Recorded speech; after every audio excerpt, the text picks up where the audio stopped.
37, engine 32, truck 105. You're listening to The Fire Break with Steve Wolf. Hi, I'm Steve Wolf, and welcome back to The Fire Break. As you know, The Fire Break is sponsored by Team Wildfire, developing some innovative technology for wildfire suppression, because I know we're never going to do prevention. Sorry. It's the truth, though. Well, I have got an amazing guest today, not just a doctor, but a celebrity. We have Dr. Tracy Fanara, who is a scientist in weather, in ecology, and who I met when we were both presenting at the U.S. Science and Engineering Festival a couple of years ago. She does a fantastic presentation for kids, for adults, and for businesses, helping them get on message with explaining the ecological and economic effects of what they're doing in words that people can understand. And if you're going to use words, they may as well be words people could understand, or why bother flapping your lips, right? Tracy, welcome to The Fire Break. How are you today? Thank you so much for having me. It's an honor. So great to see you again. What have you been working on lately? Oh, so much. So I took a deferred resignation at NOAA. I was the coastal modeling portfolio manager. So basically managing all of our modeling efforts from the bottom of the ocean all the way to storm surge, including harmful algae blooms and oil spills, things like that.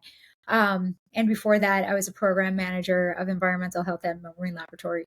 And now I am taking the company that I started about 10 years ago and actually focusing on that. So there's an education component where I do STEM camps for kids, and I'm going to build on that. A lot of communication, so public speaking events, presentations, teaching scientists how to communicate science, and teaching businesses or helping businesses communicate science. And then innovation and research. And this is where my heart is. Like, there's a huge gap in forecasting. There's all this weather forecasting, Right. but water forecasting and ecologic, it's a huge gap. So I'm trying to fill that and facilitate interdisciplinary teams to come together for rapid response when there's environmental catastrophe. I guess one of those environmental catastrophes we're hearing a lot about lately is wildfires Absolutely. that become structure to structure conflagrations. Absolutely. So it's huge environmental impact, both the loss of what has burned, the creation of the products of the chemical reaction, becoming airborne, the Right. loss of flora and fauna, the impact on the community, and the release of all the toxins when we see buildings go. So this is massive, right? You don't really have to branch out into too many areas of disaster, outside of even one, because it's so impactful. What do you think is causing the increase in wildfire devastation? So I mean, I think it's a lot of things, right? Like, where our population is growing, we're building in places that have been, their designs and their permits have been based on historical hydrological data, historical environmental data. I was an engineer in land development for a long time, so I know how this is done, and we never take future projections into account. Along with that, the climate is changing. The times of year where we get drought or rainfall, and we're getting more extreme droughts and more extreme rainfall. And all of this is creating a situation like, for example, the wildfires that just occurred in LA. Absolutely devastating. And we had this, drought followed by all this rainfall in 2023. We had the super bloom in 2023, causing all of that vegetation to grow like crazy. And then we had another drought. So all of that vegetation was dying. And we had a situation where a climate phenomena in the Pacific called ENSO, El Nino oscillate, or El Nino Southern Oscillation, switched from El Nino to La Nina, which created a situation where it was dry in December, the month where it's usually very rainy, and the Santa Ana winds were blowing like crazy. So we had this perfect storm. And the way that the climate is changing, we are just not prepared. And what do we have to do to be prepared? It's a great question. The first thing that we need to do is get the public to understand that we we want leaders that will prevent problems rather than coming in and trying to be the superhero and getting money for band-aids. We need people that are going to stand up for prevention. And with that, I mean, you know so much about wildfires, but I think that a lot of the prevention from wildfire, I mean, first of all, wildfires have to happen. A lot of them, I mean, it's like an ecosystem need in a lot of places. You know, the species that grow right after, the balance of the fungus and the ecology, it's just when we see an imbalance, which is what we're seeing a lot these days.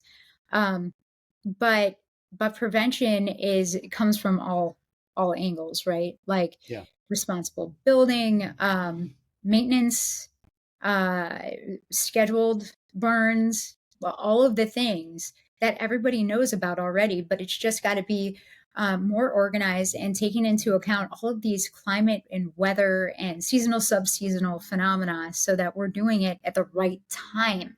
And then, I'm sorry to keep on going on this Yeah, monologue, no, please. but here's the crazy thing is how connected ecology is to wildfires. You know, like we changed a burn schedule in Florida and almost caused species to go extinct because the way that the ecology worked, it was a planned and balanced burn time, and then the flowers would bloom, and then there would be pollinators, and we were throwing that off by purposely, you know, rescheduling when we would burn. Yeah. So that's something to keep into account too. There's all of these moving parts and a lot we don't understand, and that's where the challenge is in trying to plan, prevent, mitigate impacts like wildfires. Yeah. And what do people care about?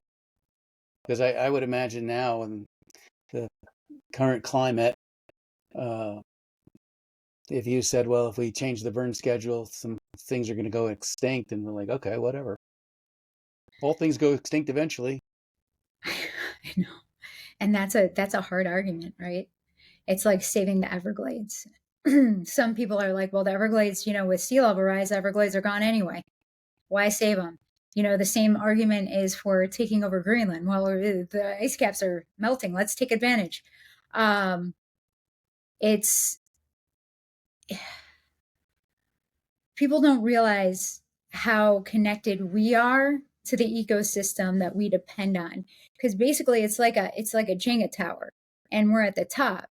And these things are becoming extinct and changing underneath us, and the blocks are being removed, and we don't realize at the top that our structural integrity of the entire system is being compromised with every species that goes extinct.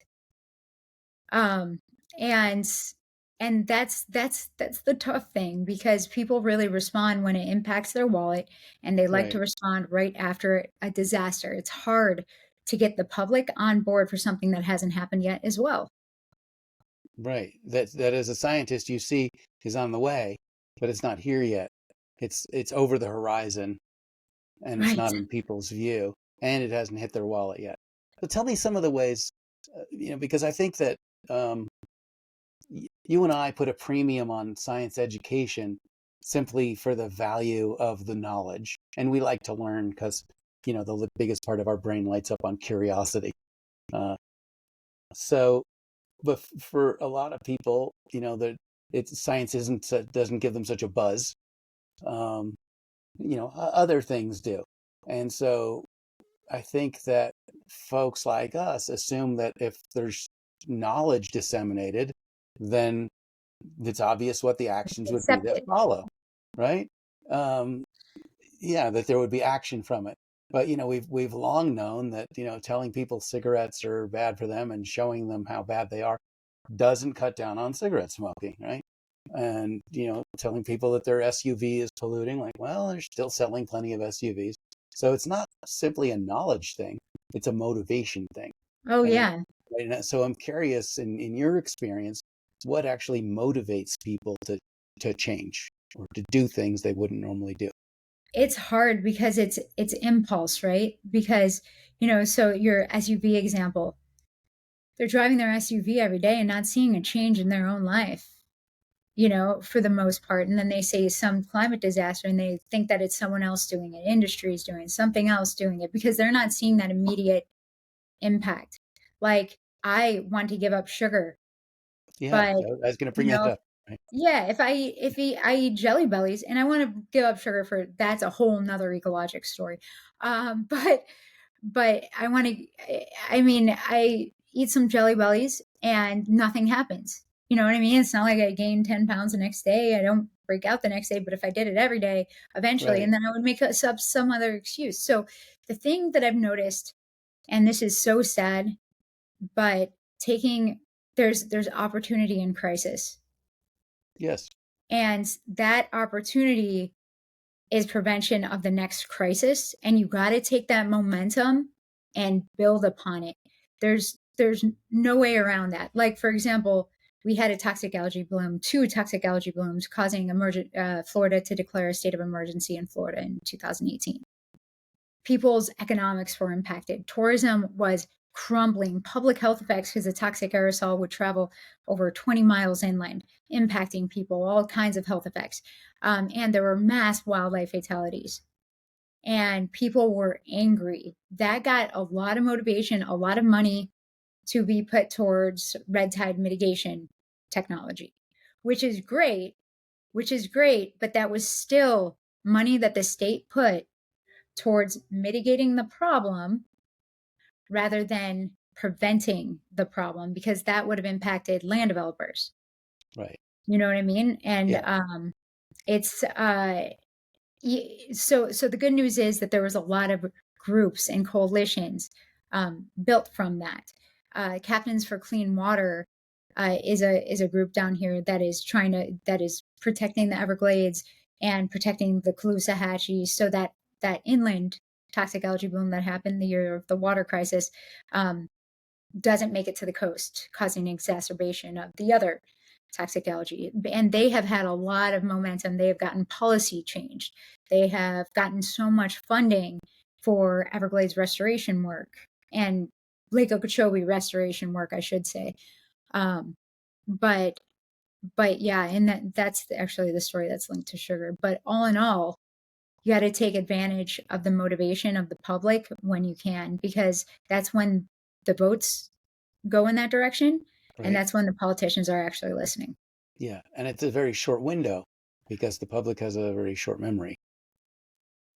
Yes. So you have to be prepared. Next month they could do what fire? Such a short memory. Right. I mean, Such you a got to short kind of do memory. it while the smoke is still in the air. Oh yeah. Like the hurricanes, I got impacted by hurricanes 2 years in a row. My sister's house got flooded, and then my house and her house got flooded the next year. It was Idalia and then Helene. And everybody was impacted. Huge deal, right? But now it's just those people that are still struggling to find money to pay for the upgrades, to, like dealing with the mental health impacts, the PTSD.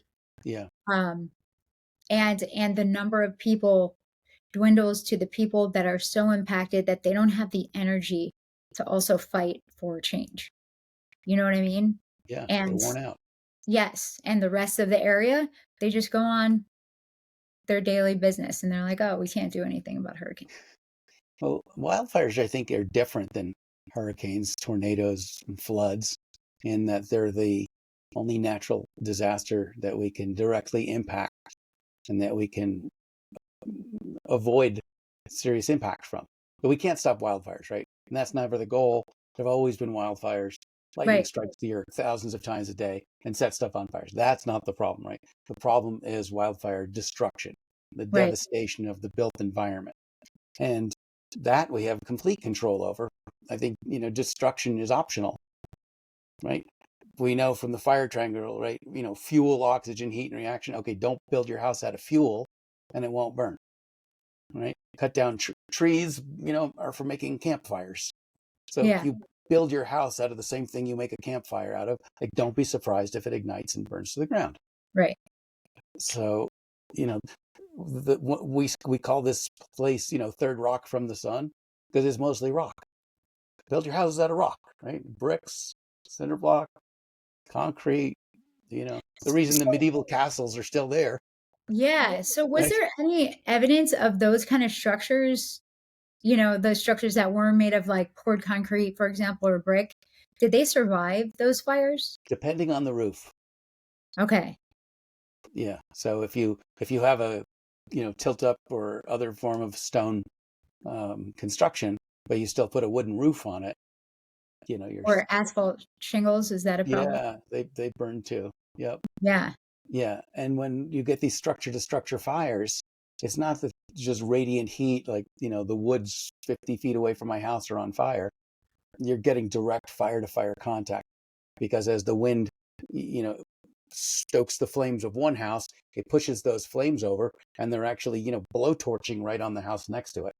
So you Right. don't want that to burn, it's got to be pretty fire resistant material. Yeah. So we really need to examine the way we rebuild. And I think we're Yeah. not going to, right? Because we don't want to delay the process of rebuilding. And so now we're just going to go ahead and issue permits and waive the requirements for meeting, Chapter 7A or whatever they call their new regs, because they want to get people back in homes. Yeah. So, and it's a tough balancing act because you do want people back in homes, and you also don't want to be setting up the dominoes for the next big fire. Right. Right. I mean, I guess you can say the same thing for flooding. I don't know if you saw that house in Tennessee that built their own levees. I didn't. Every everything else was underwater except for this one house. Wow. Good for them. Yeah, I mean, that's the thing. We really need to, and it's expensive to retrofit areas, right? Sure. Like that's what part of my PhD was retrofitting areas to basically keep pollutants, nutrients, and water where it lies instead of conveying it through pipe networks to basically restore hydrologic conditions. Yeah. Um, but it could be expensive if people don't choose to do it at their own house. Right. Right. Um, It could be done at a community level. It could be done right. at an HOA level. Sugarland, Texas has great, flood mitigation strategies where they've divided the neighborhoods up and bermed them in between to contain flooding. But Yeah. it can be done. And then when you look at what works, some people say, well, that house that you described there that didn't flood, that's a great idea. We should do that. And other people say, why should he be allowed to have that? So this is Right. the problem though, okay? So Yeah. you have, okay, so picture this. You have all this flooding and say that everything's, 6 feet underwater or whatever, and you have 6 foot levees like around your house. And you design those based on the fact that no one else had levees. Okay. Right. Everybody else gets levees. That changes that stage of that water.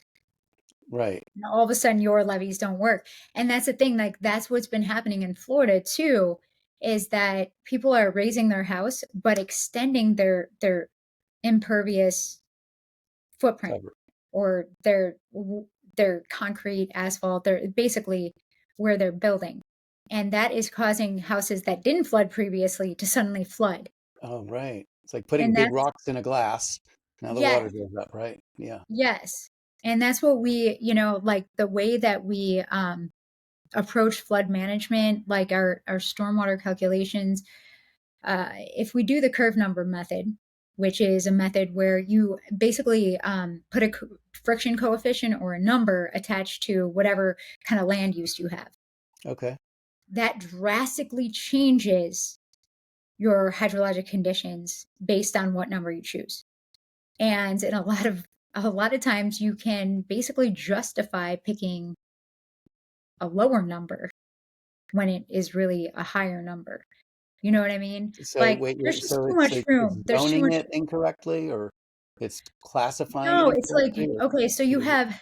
you have a field that has, some kind of native wildlife or like brush or Okay. grass or bushes and you're assuming which like soil types, it changes like within feet, like, and then your geology, that's, hardly ever right on record, especially when you're going to like a GIS shape file, because Sorry, I know I'm going down a tangent. That's okay.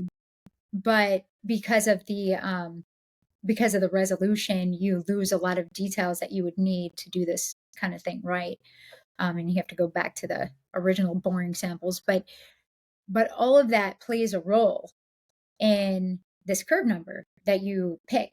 And if you can justify picking brush when it's brush with basically like complete dry area with rock right underneath it, or you pick brush with like this, 3 feet of soil or something like that, that makes a huge difference.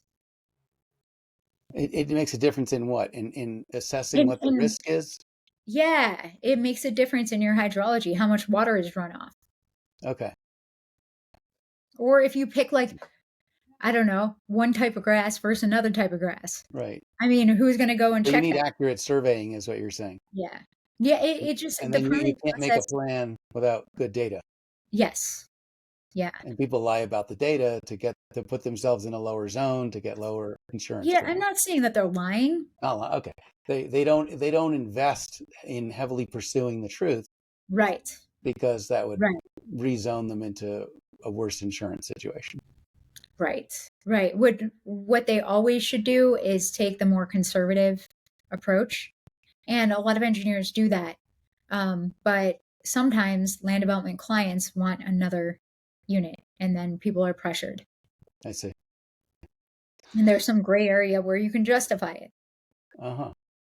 Well, I think when we rate an area based on how we think it's going to perform hydrologically, based on the composition, we are really referring to old data, which says, conditions like this, composition like this, typically performs like that, and so there's your risk number. But Yep. what we're finding now more and more is that what was isn't anymore. The way Right. things performed previously aren't the way they're performing in the future. And the types of weather events that we're seeing now are completely unpredictable if you were to just look retroactively at what they were before. Right. So if you look at like an annual storm event or a 1 year storm, 1 year, 24-hour storm event based on the past 50 years compared to based on the past 5 and projected, you're going to get very different answers. Yep. And that's going to create a complete different design strategy. You know what I mean? Yeah. Like even with the wildfires, when those people built their houses, December, and maybe it was just an anomaly. I am not a climate scientist. Maybe it was just an anomaly, but I do know that with with the way climate is progressing, it's hypothesized that we'll get more La Nina years than El Nino. Or what years? La Nina. Oh, La Nina years. Okay. Yeah. So if La Nina causes that area to be dry in December, like it did or last year, more often, then those people that build houses there based on previous conditions are no longer safe. You know what I mean? And Right. I'm not sure if this will be a recurring thing or if it was just a one-time anomaly. However, that's just an example of the type of change that can be happening moving forward. Yeah, and we don't really know where we are in the change line because some people look at the fires that we're seeing now, in Canada, British Columbia, Fort McMurray, LA, Marshall, Palisades, and they say, well, this is the new normal. And the danger in that is to think that we went from one static condition to this new static condition, when in fact this new static condition may be just the Static. tip of the iceberg, Right. of the melting iceberg, right? That this isn't the new normal. This is just the beginning of a much more drastic future. Right. It's really tough. And then you brought up the Canada fires. And that was a really interesting thing because I was in Washington D.C. while Washington was being impacted air quality wise Yeah. by the Canadian fires. And people always think, and I've heard this a lot, like, oh, you should give, regulations, environmental regulations down to the local government because they know what's going on and they should have the, authority over that. But that's not how that works. There are no there are no boundaries for air and water. Like our There's only world one literally, atmosphere, right? yeah, our world literally works by those circulation patterns worldwide.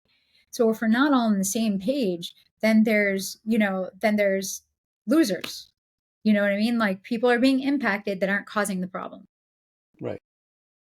Right. Just like the Mississippi Yeah. Atchafalaya watershed.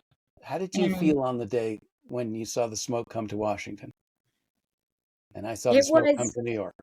it I mean, it was pretty unbelievable, honestly. Like it was hard to breathe. You couldn't see. I had a big window in my office and I could not see the horizon. Everything was orange. It was very strange. And especially, I've seen that kind of thing with a lot of Sahara dust coming over to the Gulf of Mexico Yeah. here in Florida. But that was different because you smelled like the burning and it was coming from Canada. And I thought that it was just such a perfect learning example so people can really understand how we are all connected. It's a Yeah. very small rock that we're on right now. It's tiny, right? But I wouldn't want to have to paint it, right? Right. Right. But when I saw the smoke obscure New York City and the Brooklyn Bridge, redded out in Washington D.C. under the smoke, to me that was a celebration day, because I was thinking, finally, people on the East Coast, people on Wall Street, people who are running the federal government get to experience the reality that there is only one atmosphere. That Right. this is not a Canadian problem. This is not a West Coast problem. This is not a Chile, or Ecuador problem or a Portugal problem. Like, this is a global problem. You're And exactly right. right, that when smoke is released into the air anywhere, that smoke impacts the whole planet. And Right. we've really treated this like it's a local problem, like, oh, those Californians can't figure out how to manage their own climate or whatever, right? That it's on well, if they want to live there, then they can deal with the fire and they can pay for it, which is, that's kind of the attitude that we're seeing now. Right. Not realizing that, these effects impact everybody. When there's a smoke in Canada, 120 million Americans are breathing unhealthy smoke levels. Well, So it's that, and that's really it's not charity to go up there and right. say, we want to help you with this. It's in our best interest to help anybody dealing with this. And it's in everybody's responsibility. It's Yeah. everybody's responsibility. I mean, and the interesting thing was hearing people in Florida saying that about Canada or California, and it was just like, you guys are. But the hurricanes, everybody should help you, right? Right. Everybody should help you when it's a hurricane, when it's Right. sea level rise, when we have sunny day flooding now because of sea level rise and high tides changing. But you don't want to help California. Like that's not how this works. Like, look in the mirror. Yeah. Like the whole world is taking part. Our society as humans are taking part in these changes that are impacting everyone in different ways. Yes. So tell me, from sitting in the science seat over there, with such a concern on weather and climate, what do you think is going on with people who deny climate change and continue to advance policies that are damaging to the environment? Do they think that they get to breathe their own air that's not impacted by their decisions? So I think what do you it's think is behind that? Is it yeah. pure economics, or is it even more sinister? I think it's the same reason why I still eat jelly bellies. Why I you think still eat jelly bellies? I think Good that flavor. they feel the pear and the buttered popcorn are my two Oh, favorite good for you. Good for you. But I mean, actually, I have stopped eating jelly bellies. But the point was that because they don't see something immediately bad happen, they think they can kick the can down the road and protect, not spend money for their time in office to make their budget sheet look a little bit better. And I just think I don't know. I think I've heard so many different perspectives on climate. and I think that for so long, I wanted to get to the point where everybody was just like, yes, obviously the climate is changing. The argument is what to do about it. But the problem is that when that becomes the argument, then you really see an interesting side, because some people are just like, like older people, what do they care? Like they just, they're not looking forward to the next 20, 30, 40, 50 years. Well, You know if what they I have mean? children or grandchildren, You would think. you would think they want their progeny to live in a clean world with clean water and clean air and places where you could go, camping or enjoy nature. Right. But their news station is telling you that those thoughts are from crazy, tree hugging, soft, just like nut jobs. Like that's what it is. And so they don't want to be one of them. And I think that that's where some of the divide comes from. But it is interesting the amount of Republicans, almost all of them that I know, that do know that the climate is changing and that it is our fault. And it's no longer a political thing. It's almost like well, I said it back in 1987. I'm saying it now. You know what I mean? Like it's so hard for people to change their mind. Mm-hmm. Like my dad, he was he was a Democrat, then he switched over to being a Republican. He was hardcore Republican. And I watched his mind change on climate. And I had to jump through all these hoops in order to get him to kind of see that things are, even to the point where I had, an organic chemistry PhD over, who is my friend's husband, and he is in the fracking industry, very pro fracking. And I was interviewing him for a blog, and I was asking him how, I had my dad sit at the table with me, and I was asking, how does he know that the water isn't being impacted? And my dad was listening and finally interrupted. And he's like, there's no way that those chemicals aren't getting into the soil and the groundwater. It's like, that's what you're saying, right? There's no way. And so, yeah, I mean, like his mind changed, but I think that there aren't the general, not everybody is open to change their mind and to be on one side of a political divisive topic and switch to the other. Just locally, though, right?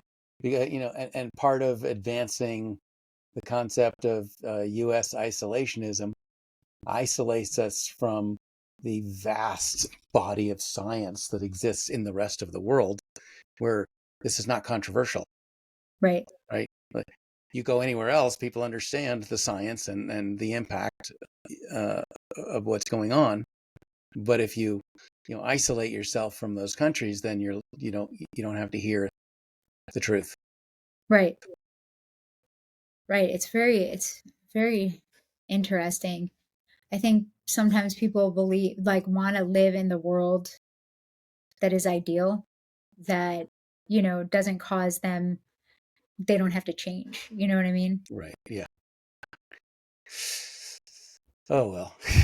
Yeah, I know. I do fear for the next generation, but I think, we've both done a lot of work in STEM ed.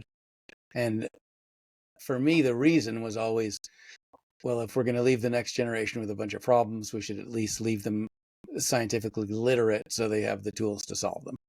Yes. Yeah, absolutely. And not every kid. I mean, we think about STEM ed for everyone, but from a practical standpoint, not every kid has to invent a light bulb for everyone to have light. Right? Not everyone has to invent, penicillin for everyone to have antibiotics. Right? Right. It's right. It's just we need a certain number of kids to learn and to love this, and then that's sufficient for benefiting the rest of the population. And the important thing is getting these kids to understand that and to find this curiosity and this motivation and just, all the things that make a STEM kid become a STEM adult. But also, we need to encourage communication and collaboration, because if they are not working together and building from somebody else's advancement, then we're doing so much more work, and everything is taking so much more time. And I feel like in science, a lot of times we are working in silos, and it is Very much. problematic, but it's also how science has grown to be a business, right? Like, That's you right. get grants and you go against other scientists that you probably should be collaborating with. And it's just, and publish or perish and all these things And the that, IP, right? yes, and it's actually hindering us. Yeah. And what the solution to that is, I mean, it would be a pretty big change to how we approach science in this country.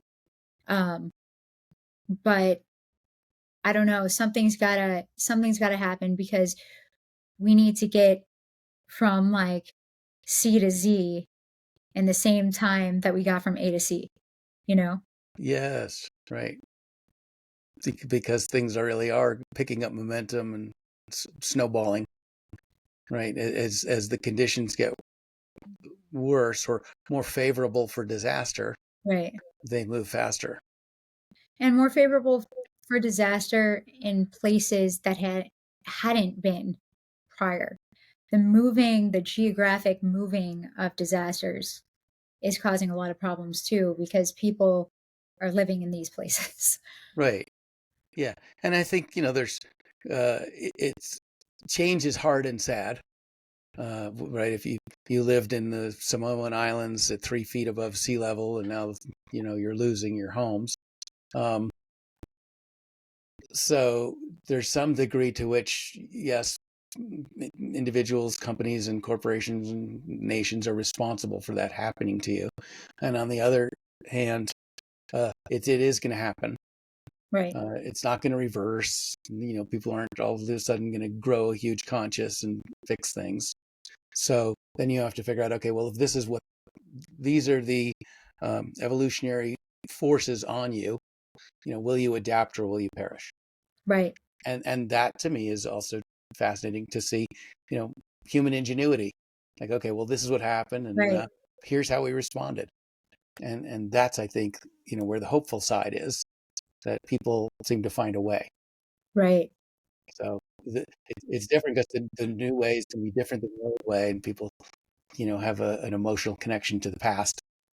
But that doesn't mean that they can't survive and prosper in a future if they Right. adapt to it. Right? This is Right. And not the strongest of the species that survives. It's not the smartest. It's the one that's most adaptable to change. you're exactly right. I So say that a lot. yeah. So where do you see the change coming? How do you see? I wouldn't call it a silver lining because it came out of something negative. But where do you see the opportunities for, um, not only thriving but also profiting through change, through these particular types of changes? Yeah, I mean, I think that the more we know about environmental conditions to come, the more we can prepare um, for resilience and also for adapting to thrive. So, a business that might be in one place, it might be projected that they start a move now, so that they can adapt and thrive when that opportunity with a new market presents itself. Um, and I mean, think about all the innovations that need to happen. Like, already the US has been built, like, and you'll hear this from other countries. They're like, "Oh, we make money this way, but you guys make money by building your own companies," stuff like that. But I think that innovation isn't just in the hands of academia anymore. It really is in No. private industry, and maybe always was. And that was just my perspective. But but I think that there's a lot of opportunity for people to really rise to the challenge that we are facing. Yeah, I think that innovation that starts in a business very quickly goes to market, and innovation that starts in academia stays there and dies for the Right, most kind of like part. what you're doing. Right? But if I were studying fire suppression as an academic, I don't think that what I'm doing would ever see the light of a fire. No, I know. Like unless you were in the School of Engineering and funded by a private industry or Right. state, you might actually, because we had a project that we actually applied. But yeah, for the most part, you're exactly right. Like you'd probably learn a lot about the nozzle holes and friction coefficients and, blast of water, like you'd really get down to the nitty gritty. But just doing trial and error and saying, this works, don't know why it works. That's Right. kind of where we need to go sometimes just to get to the Yeah. result. Right. And then we Yeah. can go No. back and figure out why it works. Right. No, that's right. We're on a practical level. We're thinking about things like if you blow water at a fire with a jet engine, what is the optimal speed for fire suppression? What's the optimal wind velocity of the jet Right. exhaust? What's the optimal particle size of the water droplets? And what's the I will optimal tell you, number those of all droplets sound per like cubic foot? publications. They what? They They sound all like sound like publications. publications. Right. You can actually publish on all that. Yeah. And the NSF could, probably fund some of that, ideal particle size for wildfire suppression. Yeah. I That mean, sounds like a great but thing to know. you could do that as a paper, right? Or I could just have a nozzle where I'm adjusting it. And when I get it to the right one and it's working, I say, that's great. I have no idea what it is, but this works. So, Right. So here's the thing. I mean, you have a patent on it, so that's kind of like a publication, right? So yeah, people can, when that's free, people can build upon that. The right. next generation can take it one step further or something like that. Yeah. And under what conditions, right? So we partnered with Oak Ridge National Lab and I tasked them with the particle thing. And they That's came back awesome. and they said under most conditions, a 2 millimeter drop or 2 millimeter droplet, is ideal for fire suppression. Yeah. But that may change That's based on amazing. humidity could impact that, or adverse winds could affect that. But they said that's a good starting point. So Did they give you did they test it with different humidities? So they gave you like an entire range of like what worked under what conditions? no, they gave us they said this is your optimal starting point. They gave you an Under answer. most conditions, this is what you need. And that was Wow. great. That And is you know how much of a paper it was? It was a text exchange. Yeah, that's what it sounds like. I texted Dr. Peter Fuhrer. I said, "Here's the question I need." He got with his students. They did a little bit of research. He texted me back the answer. Wow. It never even saw an email. Because it was practical and it was quick, and we weren't trying to create siloed knowledge or exclusive branch of research. We're just trying to solve a problem. Yeah. And, I mean, there could be some solving the problem learned if they did an entire, just like a 2-week study yeah. on different humidities with the particles. I mean, I feel like Yeah, no, we they have could to have do that taken it one eventually step. because, Yeah, and the reason we have to do that is not because of pure academic interest. It's because we want to make sure practical. we're not using more water than we need to, because water is a finite resource on a fire. Exactly. Okay, if we can do it with less, better, right?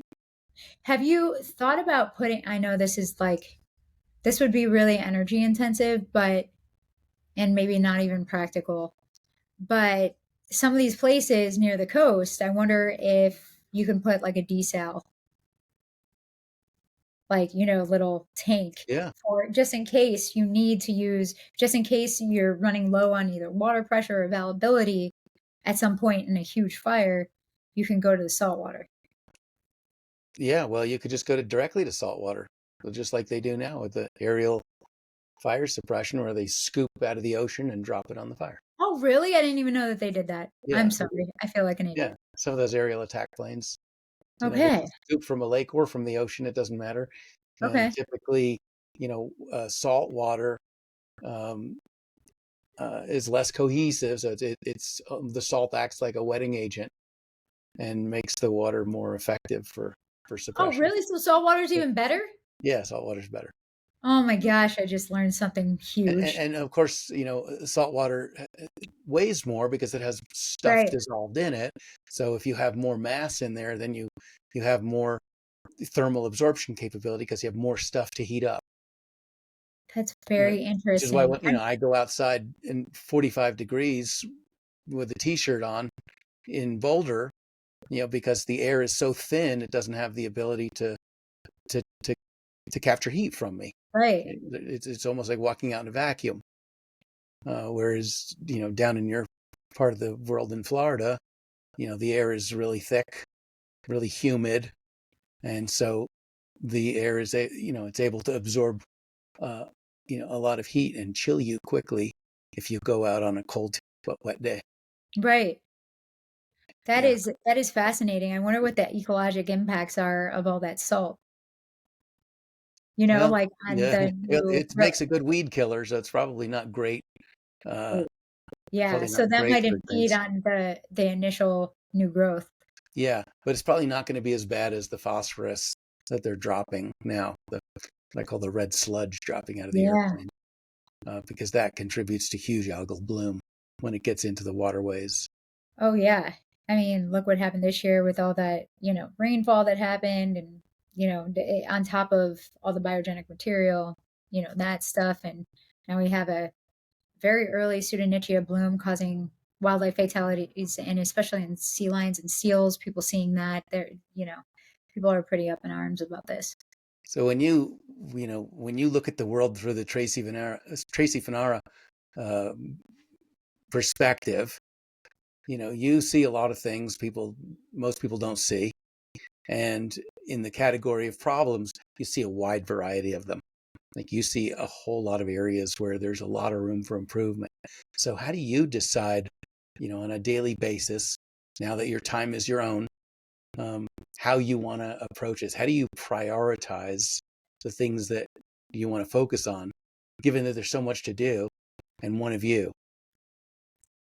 You're that is the golden question, right? So um I'm trying to fill holes and gaps that I see. Like I'm really trying to focus on the things that people aren't already doing. And that's why like hydrologic and ecologic forecasting is something that I really want to focus on moving forward. But in doing that, those are big topics. When I'm talking about hydrology, I'm talking mostly about flooding and compound flooding, inundation on the coastline from surge and water runoff during events. And we have so much of that in so many places, and people don't even realize they're about to get flooded because it's like sunny out. But because of how their watershed is, it's like days or even weeks after storms occurred north of them or south of them, depending on their watershed, when they actually get flooded. Like, and what happened in Helene, trying to find ways to get that information to the people that need it. The data was there, but the people just weren't getting the information and didn't understand the weight of the information. I mean, even me down here, like I was up in DC for Helene, and I called down to Florida, and I was like, move my car, and they're like, there's no way that the water's reaching, because I had a huge Jeep, 37-inch tires.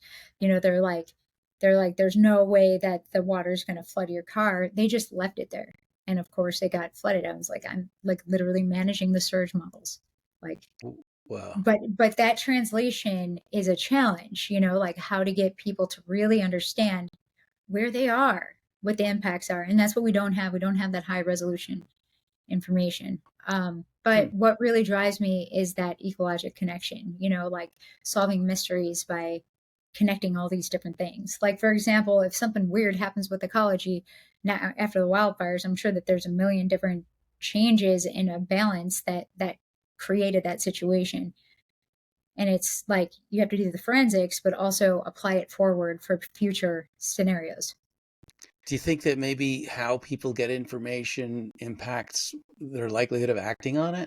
And that if they get an alert from NOAA or my phone goes off, that I'm under a red flag alert, they might dismiss that faster than they would if they got it through social media.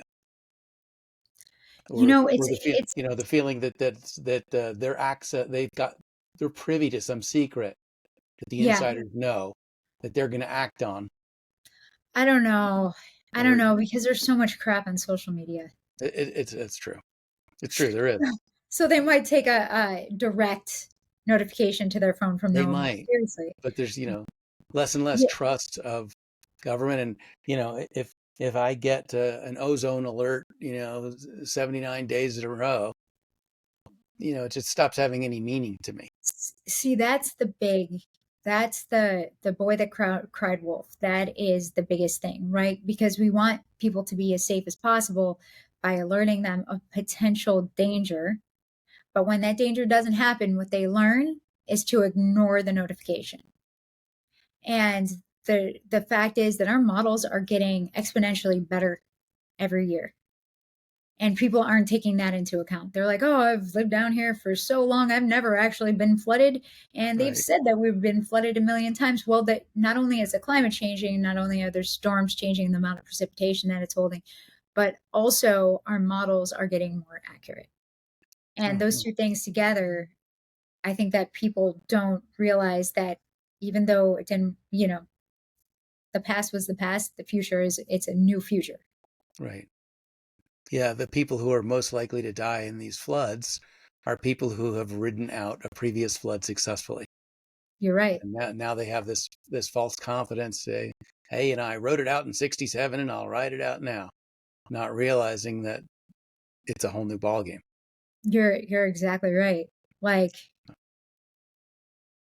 gosh, I mean, I'm just thinking about the fires and how, we knew that things were changing. Was the anomaly drought in December communicated as potential fire? Well, I looked, and yeah, there was a potentially like severe situation or whatever that alert is by the National Weather Service. That was an alert, that existed long before the fires started. Yeah. And what action was taken when that alert was out to, kind of prevent any kind of spread that was possible.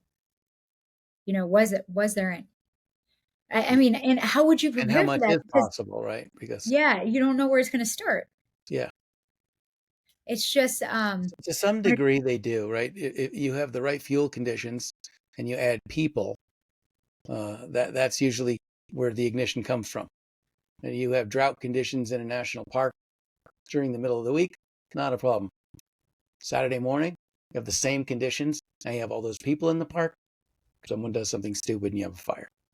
yeah, you just don't, you almost expect people to have those campfires and be idiots, but you don't expect what happened. Like, how do you think that the LA fires started? With a spark. Yeah. Yeah, yeah. Yeah. Whether Like, do whether you think whether it that, was a power line induced, barbecue induced, propane grill induced, you know, there's gonna be sparks. so Uh, most likely unpredictable? yeah, I think so. That's And hard. even arson, is not predictable. There No, it's you not. can't look at a calendar and say like, well, here's, you know, based on our predictive models, here's when arson's most likely to happen. No, that's probably the least predictable. Yeah, I right. mean, power lines are probably more predictable. If you look at the age of the infrastructure and the Yep. winds, that's Yeah. probably a lot more predictable than human choice. Yeah. That's so much to look at. Yeah. Yeah, that's a wildfires are tough. They're They are. that is a tough one. Tracy, I want to thank you so much for joining me today on the fire break here. If folks want to get in touch with you and learn more about the work you do, what's the best way to reach you? Probably by email, Tracy at inspectorplanet.com or Instagram at inspectorplanet. Actually, all my social media is at inspectorplanet And and you've Dr. got a Tracy. lot of it. It's amazing how you got any science work done. Well, you managed to amass 22,000 Instagram followers. Well, I didn't do it through being consistent, that's for sure. That was all the TV stuff, That was great. 100%. That was great. Well, I've always enjoyed your work and what you're doing for the next generation, both educationally and research-wise. So, thank you so much for that. And folks, please do reach out to Tracy. She's got amazing ways to help your organization communicate science better, more effectively, more fun. Tracy, thanks again for joining us. I'm Steve Wolf. You've been listening to The Fire Break right here on your social media of choice, or what do they say? Wherever you get your podcasts, right? Which is a lot of areas right now. We're sponsored by Team Wildfire. Thanks so much for joining us, and we'll see you at the next one.